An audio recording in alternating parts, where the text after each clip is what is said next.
Paradoxical Sajid পর্ব ৯ মাতুব্বরের অযাচিত মাতব্বরি। পদ্মার বুক চিরে আমাদের লঞ্চ চলছে। দুপাশ থেকে শুনতে পাচ্ছি পানির ছলাৎ ছলাৎ শব্দ। সাধারণত লঞ্চগুলোর মাথার ওপর বিশাল সাইজের একটি ছাউনি থাকে, কিন্তু আমাদের লঞ্চটির উপরিভাগ খালি, কোনো ছাউনি নেই।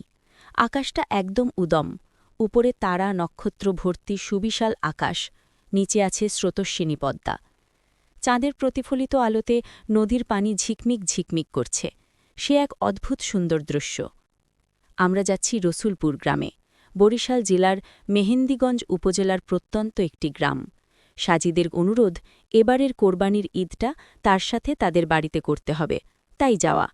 তাছাড়া যখন শুনলাম পদ্মা মেঘনার সঙ্গমস্থলের উপর দিয়ে যাওয়া হবে, তখন আর লোভ সামলানো গেল না। আমি এর আগে কখনো এই নদী দুটোকে সচক্ষে দেখিনি, তাই বিনা অজুহাতে তার প্রস্তাবে রাজি হয়ে গেলাম। লঞ্চে আমরা ৩ জন মাত্র মানুষ, আমি, সাজিদ এবং একজন লঞ্চ চালক। মধ্যবয়স্ক এই লোকটার নাম মহুব্বত আলী। যারা নৌকা চালায় তাদের মাঝি বলা হয়, যারা জাহাজ চালায় তাদের বলে নাবিক, যারা লঞ্চ চালায় তাদের কি বলে আমি জানি না। মহুব্বত আলী নামের এই লোক লঞ্চের এক মাথায় জড়সড় হয়ে বসে বসে ঝিমুচ্ছে। মাঝিদের মতো তার বৈঠা চালানোর চিন্তা নেই, তেলের ইঞ্জিন। আমি আর সাজিদ লঞ্চের একেবারে মাঝখানে বসে আছি। একটি চাদর পাতা হয়েছে, সাথে আছে পানির বোতল, চীনাবাদাম, ভাজামুড়ি। মাথার উপরে আকাশ। হঠাৎ করে আমার তখন মানিক বন্দ্যোপাধ্যায়ের পদ্মা নদীর মাঝি উপন্যাসটির কবি মানিকদার পদ্মা নদীর মাঝি উপন্যাসটির কথা মনে পড়ে গেল। আমি সাজিদকে প্রশ্ন করলাম, কি নদীর মাঝি পড়েছিস? সাজিদ বলল, হুঁ। আমিও কতবার পড়েছি এই উপন্যাস, সব চরিত্রগুলোর নাম আমার ঠিক মনে নেই।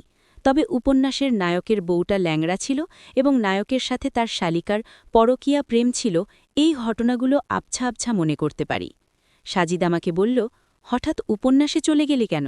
না, এমনি। এটুকু বলে দুজনে খানিকক্ষণ চুপচাপ ছিলাম। এরপর আমি জিজ্ঞেস করলাম, আচ্ছা, ওই উপন্যাসের কোন চরিত্রটি তোর কাছে সবচেয়ে ইন্টারেস্টিং লেগেছে? আমি ভাবলাম সাজিদ হয় উপন্যাসের নায়ক কিংবা নায়কের শালিকার কথাই বলবে, কিন্তু সাজিদ বলল, ওই উপন্যাসে ইন্টারেস্টিং ক্যারেক্টার আছে কেবল একটি, সেটি হল হোসেন মিয়া। আমি খানিকটা অবাক হলাম কারণ সাজিদ এই প্রশ্নের উত্তর দিতে ১ সেকেন্ডও ভাবেনি। কত আগে পড়া একটি উপন্যাস থেকে সে এমন একটি ক্যারেক্টারের নাম বলেছে যেটি উপন্যাসটির কোনো মূল চরিত্রের মধ্যেই পড়ে না। হোসেন মিয়া নামে এই উপন্যাসে কোনো চরিত্র আছে, সেটিই আমি ভুলে গিয়েছিলাম। আমি জিজ্ঞেস করলাম, হোসেন মিয়া নায়ক নয় কেন? সাজিদ বলল, কুবের মাঝির মতো কত শত মাঝি পদ্মাপাড়ে অহরহ দেখা যায়, যাদের ঘরে মালার মতো একটি খোড়া পাওয়ালা কিংবা অন্ধ স্ত্রী আছে, আছে ৩-৪টে করে পেটুক সন্তান, আছে কপিলার মতো সুন্দরী শালিকা। তাদের মাঝেও পরকীয়া আছে, দৈহিক সম্পর্ক আছে, কিন্তু হোসেন মিয়ার মতো কোনো চরিত্র আছে এই পদ্মাপাড়ে, যে কিনা নিজের মতো করে একটি দ্বীপ সাজিয়ে তুলে সেখানে মানুষজনকে বিনা পয়সায় থাকতে দেয়? আছে কি বাস্তবে, কি সাহিত্যে? আমি আরও একবার সাজিদের সাহিত্যজ্ঞান দেখে বিমোহ হলাম। সে এমনভাবে চরিত্রগুলোর নামধাম বলে গেল যেন সে এইমাত্র উপন্যাসটি পড়ে শেষ করেছে। আমরা রসুলপুরে পৌঁছাই ভোর 4:30-র দিকে। তখন কিছু কিছু জায়গায় ফজরের আজান পড়ছে। যেখানে নেমেছি সেখান থেকে বেশ কিছু পথ হাঁটতে হবে। খানিকটা হেঁটে একটা মাটির ঘরের সামনে এসে দাঁড়ালাম। বুঝতে পারলাম এটা মসজিদ। ভেতরে একটি কুপিবাতি মিটমিট করে জ্বলছে। ব্যাগপত্র রেখে দুজনে অজু করে নিলাম। মসজিদে মানুষও আমরা ৩ জন। আজব, ৩ সংখ্যাটা দেখি একদম পিছু ছাড়ছে না। লঞ্চেও ছিলাম ৩ জন, মসজিদে এসেও ৩। জামায়াত শেষ হয়েছে একটু আগে। আমরা বসে আছি মসজিদের বারান্দায়। আরেকটু আলো ফুটলে বেরিয়ে পড়ব। ইমাম সাহেব আমাদের পাশে বসে কোরআন তেলাওয়াত করছেন। মাঝারি বয়স, দাড়িতে মেহেদি লাগিয়েছেন বলে লালচে দেখাচ্ছে। উনি সূরা আর রহমান তেলাওয়াত করছেন। ফাবি আইয়ে আলাই রব্বিকুমা তুকাজ্জিবান অংশটিতে এসে খুব সুন্দর করে টান দিচ্ছেন, পরাণ জুরানিয়া টান। আর রহমান তেলাওয়াত করে উনি কোরআন শরীফ বন্ধ করলেন। কোরআন শরীফে 2টি চুমু খেলেন। এরপর সেটাকে একবার কপালে আর একবার বুকে লাগিয়ে একটা কাঠের তাকে উঠুলে রাখলেন। আমরা লোকটার দিকে তাকিয়ে আছি। লোকটা আমাদের দিকে ফিরে বললেন, আমনেরা কি শহর হইতে আইসেন? সাজিদ বলল, জি। আমনেরা কি লেখাপড়া করেন? সাজিদ আবার বলল, জি। মাশাল্লাহ মাশাল্লাহ, আমনেরা শহরে পইরাও বিগড়াইয়া যান নাই, শুকর আলহামদুলিল্লাহ। লোকটার কথা আমি ঠিক বুঝিনি। সাজিদ বুঝেছে। সে জিজ্ঞেস করল, চাচা, শহরে পড়াশোনা করলে বিগড়িয়ে যায় আপনাকে কে বলল? লোকটা হঠাৎ গম্ভীর মুখ করে বললেন, হে আবার কেডায় কইবে বাপ, মোর ঘরেই তো জন্মাইছে একখান সাক্ষাৎ ইবলিশ। কি রকম? সাজিদের প্রশ্ন। মোর ওয়াই পোলা, পড়ালেহা করতে বাড়াইলাম ঢাকার শহরে, হেইনে যাইয়া কি যে পড়ালেহা করছে, এখন কয় আল্লা বিল্লে কইয়া বলে কিছু নাই। এই যে এখন তো বাড়ি আইছে, আইয়া কইতে আছে কি বুঝছেন, কয় বলে কোরবানি দিয়া মোরা ধর্মের নামে পশু হত্যা হরি, এইগুলা বলে ধর্মের নাম ভাঙ্গা খাওনের ধান্দা হরি মোরা। কির পিক্কে যে এইডারে ঢাকায় পড়তে বাড়াইলাম বাপ, হালুডি হরাইলে আইজ এই দিন দেহা লাগতে না। লোকটার সব কথা আমি বুঝতে পারিনি, তবে এইটুকু বুঝেছি যে লোকটার ছেলে ঢাকায় পড়ালেখা করতে এসে নাস্তিক হয়ে গেছে। সাজিদ বলল, আপনার ছেলে এখন বাড়িতে আছে? হ্যাঁ। সাজিদ আমার দিকে ফিরে বলল, দেখেছিস, পদ্মার বুকেও কিন্তু নাস্তিকদের বসবাস আছে। সিদ্ধান্ত হলো ছেলেটার সাথে দেখা করে যাব। সকাল ৯টায় ছেলেটার সাথে আমাদের দেখা হলো। বয়সে আমাদের চেয়ে ছোট হবে। জিজ্ঞেস করে জানলাম ছেলেটা রাজধানীর সেরা বিশ্ববিদ্যালয়ে বাংলা বিষয় নিয়ে পড়ছে, ফার্স্ট ইয়ারে।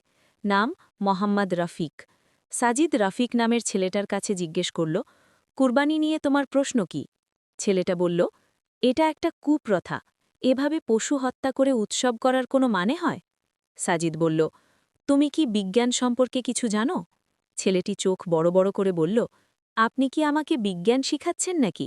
ইন্টারমিডিয়েট লেভেল পর্যন্ত আমি বিজ্ঞানের ছাত্র ছিলাম। সাজিদ বলল, তা বেশ, খাদ্য শৃঙ্খল সম্পর্কে নিশ্চয়ই জানো। জানি, জানব না কেন? খাদ্য শৃঙ্খল প্রকৃতিতে উদ্ভিদ আর প্রাণীর মধ্যেকার একটি খাদ্যজাল। যেসব উদ্ভিদ সূর্যের আলো ব্যবহার করে নিজের খাদ্য নিজে তৈরি করে নেয়, তাদের বলা হয় উৎপাদক। এই উৎপাদককে বা সবুজ উদ্ভিদকে যারা খায়, তারা হচ্ছে প্রথম শ্রেণীর খাদক। ছেলেটা বলল, মশাই, এসব আমি জানি, আপনার আসল কথা বলুন। ছেলেটার কথার মধ্যে কোনো রকম আঞ্চলিকতার টান নেই, তাই বুঝতে অসুবিধে হচ্ছে না। পাশ থেকে ছেলেটার বাবা বলে উঠলেন, এ হেরা বয়সে কল অন্তর সাইয়ে বড় হইবে, মান ইজ্জত দিয়া কথা কইতে পারো না?